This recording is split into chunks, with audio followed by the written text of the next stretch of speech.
Booster shot alang sa mga frontliners sa Dakbayan sa Talisay ug Mandaue. Gamingaw karong adlaw. Si Femari dumabog sa report. Alas 11 ganihang buntag, 18 pa lang ka mga frontliners sa Dakbayan sa Talisay ang nahatagan sa booster dose sa vaccination site sa Borromeo Brothers Elementary School sa Barangay Kansuhong. Sagad kanila mga doctor ug nurses sa DepEd Talisay City Division, Rural Health Unit ug pipila ka mga sakop sa Talisay City Disaster Team. Gipaabot hinuon nga ang kapin sa 1,000 ka mga frontliners nga nabakunahan sa Dakbayan ang magpa-booster shot sa mga musunod nga mga adlaw. Pfizer vaccine ang gigamit sa booster shot.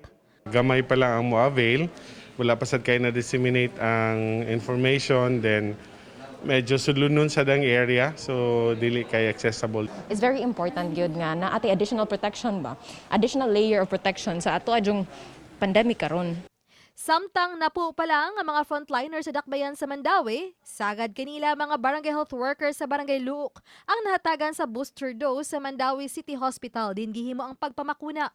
Sa kani karon kay sa health center man mo gini dapat ipaunan mo. O mo ni mga iwan May lain-laing mga bakuna ang giandam sa Vaccination Operations Center apan sagad sa gigamit sa booster shot Pfizer vaccine.